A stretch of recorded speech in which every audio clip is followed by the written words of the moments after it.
कैसे हैं आप सब और तैयारी कैसी चल रही है? नोटिफिकेशन आउट हो गया है, ये तो पुरानी न्यूज़ है, लेकिन नोटिफिकेशन में आपने ध्यान दिया है या नहीं?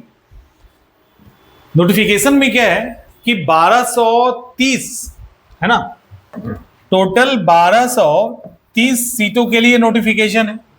यहां एक गलतफहमी क्या हो गई कि 1230 का मतलब ये नहीं है कि सिविल सर्विसेज के लिए 1230 सीटें, ठीक है।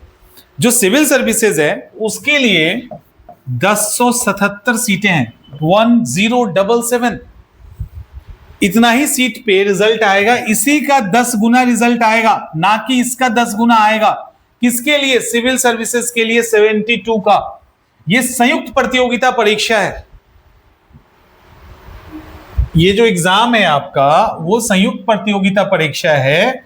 इसमें टोटल 1230 सीटें हैं, लेकिन सिविल सर्विसेज के लिए जो सीटों की संख्या है वो 1077 है।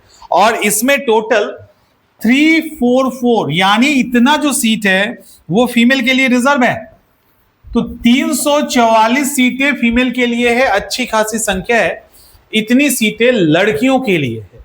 जब इसको कैटेगराइज करेंगे ना तब सीटों की संख्या कम होने लगती है। आइए यहां पे आते हैं। इसमें एसडीएम की सीट टोटल 100, लड़कियों के लिए 34, डीओएसपी 22, लड़कियों के लिए 6, फिर इसके बाद कर सहायक आयुक्त 76, ओवरऑल 23 लड़कियों के लिए। ऐसे करके सीटें अलॉट की गई है। इसी अलॉटमेंट में नीचे जब आओगे तो आप में से बहुत सारे बच्चों ने कमेंट किया है और पूछा है कि क्या सीडीपीओ के लिए सीट नहीं है? तो सीडीपीओ के लिए भी सीट है, ये ध्यान रखिएगा। सीडीपीओ के लिए टोटल 20 सीटें हैं, जिसमें 6 सीट जो है वो महिलाओं के लिए है। तो 6 महिलाओं के लिए रिजर्व है और ओवरऑल 20 सीटें हैं। सीडीपीओ लेवल 9 का पोस्ट होता है और ये बहुत बढ़िया सीट मानी जाती है। सीडीपीओ पोस्ट की खासियत है कि आप सीधे सीडीपीओ बनते हैं और पहले दिन से ही पावर एंजॉय करने लगते हैं। तो सीडीपीओ के लिए अलग से वैकेंसी है। सीडीपीओ के लिए क्या है, जब बीपीएससी की बात करेंगे 72 की, तो उनका उसका सिलेबस आपको पता है, हम लोग आगे सिलेबस डिस्कस करने वाले भी हैं। लेकिन सीडीपीओ और बीपीएससी में क्या अंतर है कि सिलेबस में प्रीलिम्स तक सब सेम है, मेंस में भी सब सेम है। ऑप्शनल पेपर में यहां पे अंतर आ जाता है। इसका जो ऑप्शनल होगा वो सब्जेक्टिव होगा और 4 सब्जेक्ट ही होंगे। अभी आगे हम लोग डिस्कस करेंगे। उसके बाद वित्तीय प्रशासनिक पदाधिकारी एवं समकक्ष, इसके लिए भी सर्टेन क्राइटेरिया है। 22 साल होना चाहिए, 32 सीट है, 9 लड़कियों के लिए है। और ये एक इंपॉर्टेंट है जो लेवल 9 का है, इंपॉर्टेंट पोस्ट है जो लेवल 9 का है, अनुमंडल संरक्षण पदाधिकारी, समाज कल्याण विभाग। और क्या लिखा है? केवल महिलाओं के लिए। कितनी सीटें? 101 सीटें महिलाओं के लिए, केवल महिलाओं के लिए रिजर्व है। तो इसीलिए ये वुमेन्स के लिए है, तो ये इंपॉर्टेंट है। तो यहां कोई और नहीं आएगा, केवल लड़कियां आएंगी। किसमें? अनुमंडल संरक्षण पदाधिकारी, जो समाज कल्याण विभाग के अंतर्गत है। ये भी इसी के साथ ऐड है। ये सब मिलके 1230 होता है। अब सीडीपीओ के लिए तो कोई दिक्कत नहीं, इसके लिए तो नॉर्मल आपने ग्रेजुएशन किया वो चलेगा। ऑप्शनल पेपर में अंतर आता है, इसके भी ऑप्शनल में अंतर आ जाता है, सब्जेक्टिव हो जाता है। अब यहां पे टोटल क्या है? 4 एग्जाम। देखो क्या क्या है, 4 एग्जाम है। प्रतियोगिता 72 की बात करें तो ग्रेजुएट होना है किसी भी सब्जेक्ट में, कुछ नहीं है ऐसा। बाल विकास पदाधिकारी की बात करें तो किसी भी मान्यता प्राप्त विश्वविद्यालय से क्या स्नातक की डिग्री। तो यहां भी एज इट इज, कोई कंफ्यूजन नहीं है। इसमें कंफ्यूज नहीं होना है कि 4 ऑप्शन जो है इसी में आप ग्रेजुएट होंगे। ग्रेजुएशन किसी भी सब्जेक्ट में होगा तो आप सीडीपीओ का फॉर्म भर सकते हैं। क्लियर? ग्रेजुएशन किसी भी सब्जेक्ट में है। यहां पे नोटिफिकेशन में जो लिखा है इसको पढ़ के कंफ्यूज हो रहे हैं आप में से कुछ बच्चे, कंफ्यूज नहीं होना है। यहां तक इसको पढ़िए और ये एवं लगा है, ये अलग हो जाता है, सबका एक मतलब होता है। तो किसी भी मान्यता प्राप्त विश्वविद्यालय से स्नातक की डिग्री, यहां देख रहे हो ना, यही। और ऑप्शनल पेपर जो यहां आपका है वो 4 होता है, होम साइंस, साइकोलॉजी, सोशियोलॉजी, एलएसडब्ल्यू। और इसको आप इसमें से कोई एक सब्जेक्ट चूज करना होगा। इसी पे यही एक पॉइंट है जहां पे सीडीपीओ अलग हो जाता है बीपीएससी 72 से। वित्तीय प्रशासनिक पदाधिकारी की बात की गई है, किसी मान्यता प्राप्त विश्वविद्यालय या उससे संबंध यानी उसी की बात की गई है। यहां पे वाणिज्य है, अर्थशास्त्र है, गणित है और सांख्यिकी है। इसमें से किसी एक विषय में स्नातक डिग्री प्राप्त होना अनिवार्य है। यह आपके ग्रेजुएशन का सब्जेक्ट होना चाहिए। इसी तरह से अनुमंडल संरक्षण पदाधिकारी की बात होगी तो यहां दो ही क्राइटेरिया है, एक साइकोलॉजी मनोविज्ञान और दूसरा विधि में से किसी एक विषय का चयन करना होगा। मुख्य परीक्षा नहीं, यहां पे भी मुख्य परीक्षा के लिए। और ये जो है ना ये साइकोलॉजी और लॉ, इसी में से आपको ग्रेजुएशन करना भी अनिवार्य है और उसी में से एक पेपर भी लेना है, तो इसका क्राइटेरिया अलग हो जाता है। ये केवल महिलाओं के लिए है और आपके लिए ये मिनिमम क्वालिफिकेशन है जिसमें आप इसको भर सकते हो।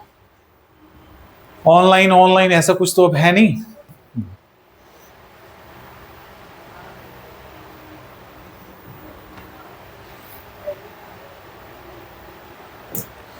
और कुछ इसमें एज एज इट इज है, कुछ ऐसा एज के लिए कोई छूट नहीं मिला है। हाँ, एज के लिए कोई छूट नहीं मिला है, बट एज के लिए छूट मिलना चाहिए।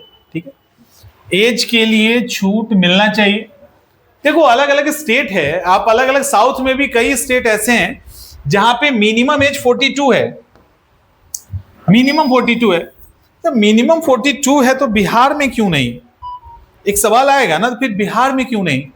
बिहार में 42 करने में कोई दिक्कत थोड़ी ना, एक नोटिस आयोग निकाल दे कि जैसे अपरिहार्य कारण से एग्जाम कैंसिल होता है ना या पोस्टपोन्ड होता है, उसी तरह से कोई एक नोटिस निकाल दे कि एज में तात्कालिक प्रभाव से छूट दिया जाता है और ये जरूरी है, तो एज इंक्रीज हो जाना चाहिए। आई थिंक इतने लंबे समय तक नहीं अटकना चाहिए। नई सरकार है, एक बार जाके ट्राई करो, एक बार मिलो जाके फिर से एज इंक्रीज करने के मुद्दे पे, और हमको लगता है सुनेंगे, है ना, हमको लगता है सुनेंगे कि बहुत समय से मामला अटका हुआ है और कई बार अटेम्प्ट लिया गया है बच्चों के द्वारा। तो एक बार जाके आप लोग ट्राई कीजिए। ठीक है, ट्राई कीजिए, एक बार मिलिए सब लोग, स्टूडेंट का डेलीगेशन लेके जाओ, अपने लीडर से मिलो, स्टूडेंट लीडर से मिलिए जाके, आप लोग मिलो जाके ना, अगर मिलोगे तब तो कुछ हो भी सकता है, मिलेंगे नहीं तो क्या ही होगा। सरकारी सेवकों की बात करते हैं तो वही है, कुल अधिकतम 5 अफसर ही अनुमान्य होंगे और उपयुक्त निर्धारित 5 अफसरों की गणना संकल्प निर्गत होने की तिथि के बाद से प्रारंभ होगी। पूर्व में उपभोग कर चुके अफसरों को नहीं होगा। चलो, ऐसा कुछ इसमें है नहीं, जो पुराना वाला है वही है।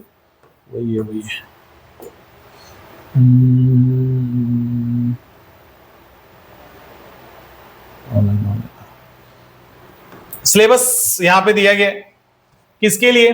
तो एकीकृत प्रतियोगिता परीक्षा के लिए पीटी और मेंस सबका इक्वल होना है।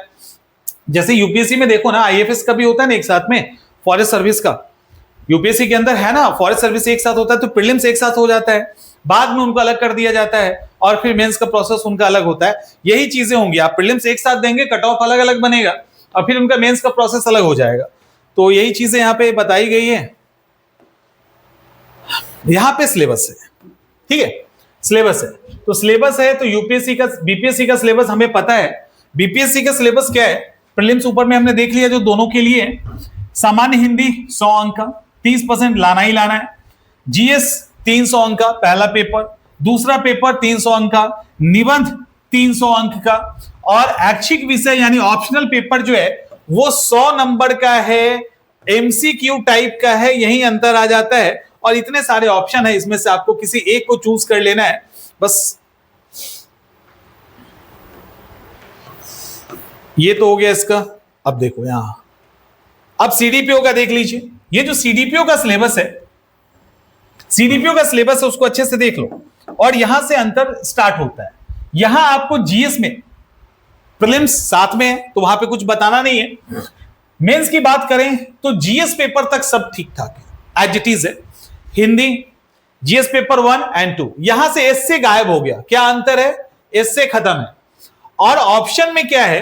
एस की जगह अभी भी पुराने जमाने का ऑप्शनल पेपर चल रहा है। 300 नंबर का एक ऑप्शनल पेपर होगा और किसमें? होम साइंस, मनोविज्ञान, समाजशास्त्र और श्रम एवं समाज कल्याण, जिसको एलएसडब्ल्यू कहते हैं, लेबर एंड सोशल वेलफेयर। इन चार में से आप कोई भी एक चूज कर सकते हैं। ठीक है, ये करना है आपको। वित्तीय प्रशासनिक पदाधिकारी और समकक्ष की बात करें तो एज इट इज मेंस वहीं तक, मेंस वहां तक ही है, जीएस पेपर 1 2 सब है। लेकिन यहां पर भी आपके साथ ऑप्शन होता है, वाणिज्य आएगा, अर्थशास्त्र आएगा, गणित आएगा और सांख्यिकी आएगा। इन चारों में से किसी एक को आपको लेना है। और अनुमंडल संरक्षण पदाधिकारी का तो क्लियर ही है, दो ही है, मनोविज्ञान है और विधि है यानी लॉ है, इसमें आपको देना है। तो यही आपका मोटा मोटी सिलेबस है।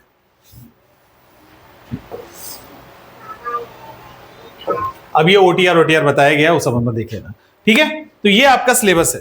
तो यहां ध्यान ये रखना है कि जो बीपीएससी 72 की तैयारी कर रहे हैं, टोटल 1072 इंटू 7 1077 इंटू 10 इतना रिजल्ट आएगा, ना कि 1230 गुना इंटू 10 आएगा। ये ध्यान रखिएगा।